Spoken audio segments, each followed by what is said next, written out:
Hey y'all. So I got a question. Do y'all ever reflect on what you read? Like, have you ever sat down, read a book, and been like, "Bro, this my life story." Bro, I've been doing that. Like, these the instructions y'all giving to people because I've been doing that. So, two books. One, I love, love, love, love. Both I love, but one, I'm in the process of reading it the way that it is instructed to read. So I'm reading The Greatest Salesman in the World, and I'm on I think it is manual 7 or whatever. So um within the book there's scroll 7, I guess. So I think it's chapter 14 if I'm not mistaken, something like that. So I'm in the book, I'm reading it. I'm on scroll 7 or something where it talks about um that no other animal or anything else in the world can laugh except for man. And it kind of gives off, I would read it, but it's on my phone, y'all. It's not like I don't have the hard copy of the book, but I probably will be buying it because I do that from time to time. I have it digitally and have a hard copy. Yeah, I do that.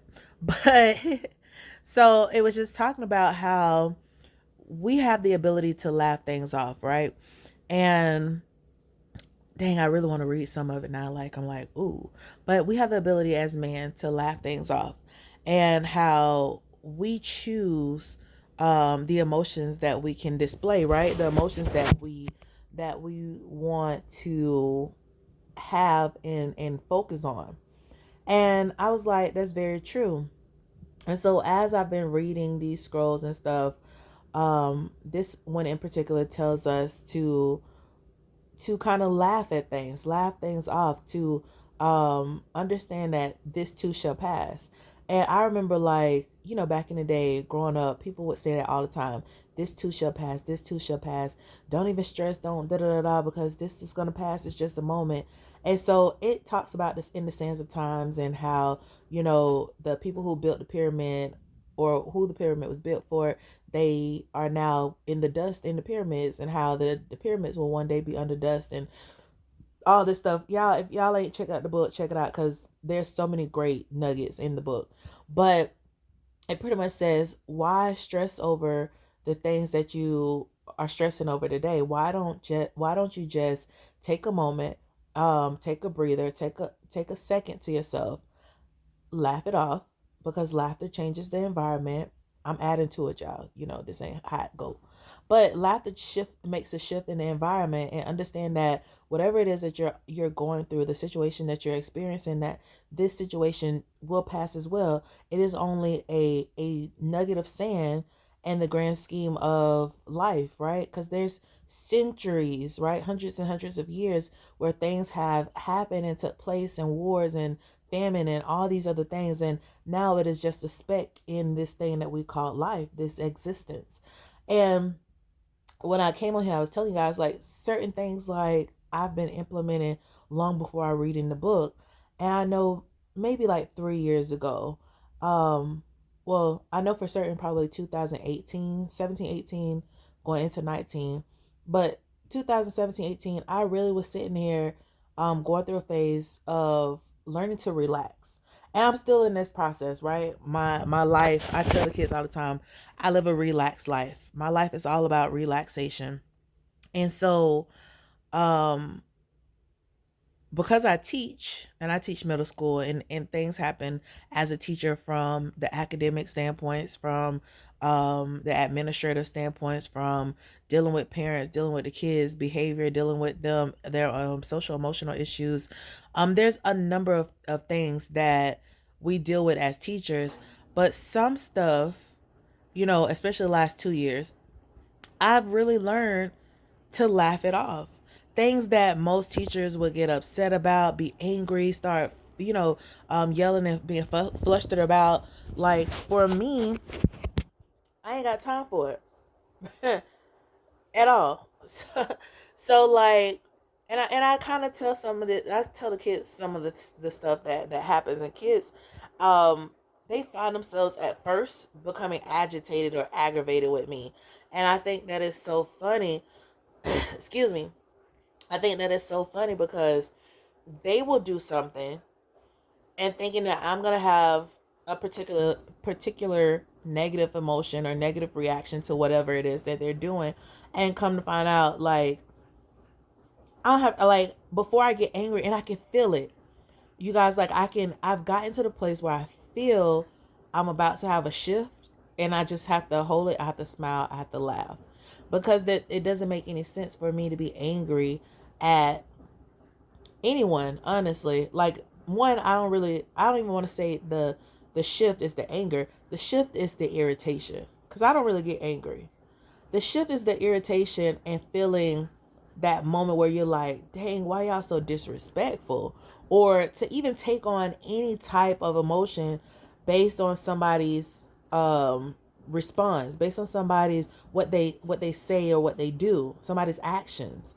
So do I react to someone's actions, or do I control my own self, and I become the number one actor? Because at the end of the day, the only person you can control is you. So the only person that I can control is myself. So do I control myself and my emotions, or do I respond negatively to what is transpiring? So I've learned to laugh.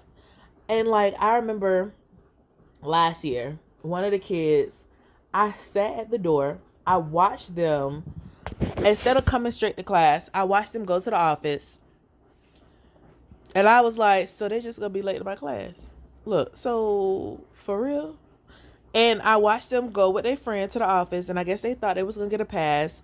And they came back to my class, and the pass was unexcused. It wasn't an excused absence, so you could have just came to the classroom. And I said, so, what were you doing? What happened? What's this? Like, I'm having this conversation. And the little boy goes to lie. And I just look at him. I said, "Oh, for real?" He was like, "Yeah, miss. I was in the office. I was talking to this person and da da da." I said, "Are you sure you want to allow her?" Um, one of the assistants in the office. I said, Are you sure you want to allow her?" "I'm not lying, miss. I was talking to this person. That's why I was late." Da da da. I say. Then they say, "You can call her and ask." I say, "I will." I said, "Are you sure you want me to pick it up?" "Man, you can call her and ask." Da da da. So I pick up the phone. Hey, I got this person in here. Da da da. She goes on to tell me, no, they came in, they couldn't say what XYZ, da da da. I said, yeah, I seen them walk into the office, and I was trying to figure out why they just didn't go straight to class. So we had a little miniature conversation. I hung up. I kind of laughed. Then I hung up the phone. I say, "You sticking with your story?" So the little boy, he say, "Yeah, miss, da da da." I say, "So I gotta write you up because you lying on this lady." I didn't, what did I say? You could have easily just came to class and you would have been okay. I said, because 9 times out of 10, I'm not writing y'all up. Y'all don't need to miss no days. Ain't got time. I said, but because you chose to lie on another adult, I have to now write you up because that's a rule. Lying and giving false information. But miss, da da da da. I say, then I start laughing. I bust out laughing. And miss, da da da. I say, bro, your story ain't even check out, and your story didn't make no sense. I was like, you could have easily just told me the truth and been done with the whole situation. But no, bro, just go have a seat. Then I start, because I actually like started laughing, and then like that chuckle turned into like a real hearty laugh, because I was like, bro, you really thought you was gonna get away with it, the da da da da, and I laughed so much he started laughing. I say, man, you can't make this up. And the thing about it is, from that point on, within the classroom with him, but within the classroom, I told him, even then, there's no need for you to lie. And I heard this about a year ago too. Nobody's worth a lie. And when I heard it, it sat with me. It hit me so hard. Nobody is worth a lie. Nobody. If a person can't handle the truth, then they can't handle you. Nobody's worth a lie. So, hey, you was out with this girl. If you dealing with somebody else, you was out with this girl. Yeah. And people, whatever it may be, people be so taken aback by, the truth. And the truth sometimes, yes, it does hurt. It stings a little. Um, but I've always been a person that be like, I can respect the truth. I made my initial response to it may not be what is expected. Maybe not. But because it's the truth, I can always come back and apologize. I'm sorry. This actually happened with me and a friend this week. The response I received based off of, so let me go back. Let me wind it back.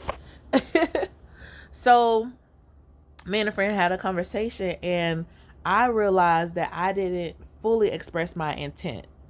I did state, I did ask a question and whatever have you, but I didn't fully express my full intent. I didn't fully say, hey, I really want to spend time with you, and I want, X, Y, and Z. I just was like, hey, let's do this. And the friend said, no, I don't want to do that. And I took it as a moment of rejection. And within that, I felt some kind of way, and I made my comments like it wasn't really a we interaction. I made my comments as far as like, I don't know how I feel about this situation. I don't know how I feel about this friendship or whatever it may have been. And later I had to go back 2 days later, as a matter of fact, because 2 days later my spirit hit me, slapped me, and was like, you're wrong.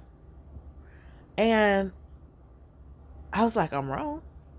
What? I was like, you're wrong. You dead wrong. And so I had to apologize, whether I remain friends with this person or not. I wanted to make sure that I cleared up my side of it. I apologized, and I said, you know what? You were 100% right in what you said and what you did, because you only expressed to me how you felt and what was occurring for you. And I was being too selfish where I couldn't hear you and what you were saying. Well, I heard you, but I didn't want to accept it because I was reflecting more on what I wanted and my needs. And I was putting my needs above yours. And so that is a major step. And these are some of the things that I talk about even in my class is when we're communicating. One, we have to be very aware of rejection. Two, we have to be aware that people hear and understand things based off of their own experiences, their own points of view. And three, don't feel as though, what is being said and expressed is true rejection of you. Um, it's not right now, right? And so, to kind of try to put all of this together in a little nutshell, you know, one, we have to learn to laugh at ourselves. We have to learn to not take everything so close to heart and be so offended by everything and to be so touched by everything and always, you know, allowing our emotions to get the best of us, because sometimes our emotions is just that, it's ours, and that's not the full circle. Excuse me, that's not the full circle, or it's not the full perspective of what is happening. And sometimes we have to take a step back. We have to be able to observe what has happened from both sides, gain some type of understanding, um, and then laugh at ourselves for the response we may have had, because we grow every day. We grow every second, every moment. And it's about, when you're learning these ways, these things to deal with our emotions, that we have to be intelligent in the way that we then carry ourselves and move ourselves forward. And so that's the second book too. So I told you guys at the beginning, there's two books that, I've read. One I read a while ago, but the great world's greatest salesman, I'm still in the process of reading that based off of how it's supposed to be read. But I have probably like 2 months left with it, give or take. But I recommend you reading that book. One, I recommend you reading it and allowing it to speak to you. Two, Emotional Intelligence is the name of the book. I don't know who it's by. When I find it, did I purchase that book? I don't think it's here. So I don't think I purchased it. It might just be on Audible because I dilly dally between them. I download books, I be on Audible, and then I purchase hard copies of books. But Emotional Intelligence is another book where when I read it, and now I'm thinking about the Four Agreements too. So if you do read Emotional Intelligence, read the Four Agreements as well. But Emotional Intelligence was one of those books that the whole time I read the book, all I was thinking was, I know this, I do this, I've been doing this my whole life. And I was listening and having a conversation with other people where they were kind of saying how, they learned all these new tricks and this, that, and the third. And I was just like, but I've literally been doing this my whole life. Look, my whole life. Um, but if you're interested in learning to deal with yourself, deal with your emotions, figure out who you really are, and have something more concrete. If you're interested in looking at alignment and making sure that your thoughts, your heart, and your gut are in alignment, so what you're thinking is magnified by your heart, and making sure that you're coming from a loving place in whatever it is that you're doing, making sure that you follow your gut, making sure that your intentions are pure, and that everything is in alignment so that you can manifest quicker. If there's something that you're interested in, please subscribe to my page. I'm breaking down stuff all the time. If you're interested in finding out more about my class, write in the comments or email me, DM me, whatever it is on Instagram. But subscribe to the YouTube channel, like, share it, because this is what I'm going to be talking about. These are things that I thought everyone knew because I knew it. But I'm learning as I mature that these are things that we have to teach others because not everybody know it. I run into adults who don't know, and these adults have kids who don't know. And as I've been teaching, this is my 6th year teaching as a full-time teacher, but this is pretty much my 15th year in education altogether. But I'm just learning that people really just don't know. And so I want to help you guys become more aware in these areas and in these things. So definitely share this video, like it, comment, subscribe to the page, because there's so much more to come, and there's so much more we need to talk about. And if you're not a person who really like to read like that, I mean, subscribe. I'm gonna create some playlists of books that's already, you can just click on YouTube, listen to some of these books, or purchase it in Audible, whatever it may be that you need. And I can come up with a couple more references. I think one is called Speech Aloud, where you can download a PDF and put it in there to read for you. There's so many ways around it. But you guys, I'm gonna get up and go. I just really wanted to have this conversation because I think it's needed. I think we need to learn how to laugh at ourselves and not take ourselves so seriously. I think we need a moment to rest and relax and de-stress our lives, because that is going to impact our body and the way that we live and the way that we manifest, the way that we show up for ourselves in the world. So, all right, y'all. I'm not keeping you. I love y'all. See y'all later.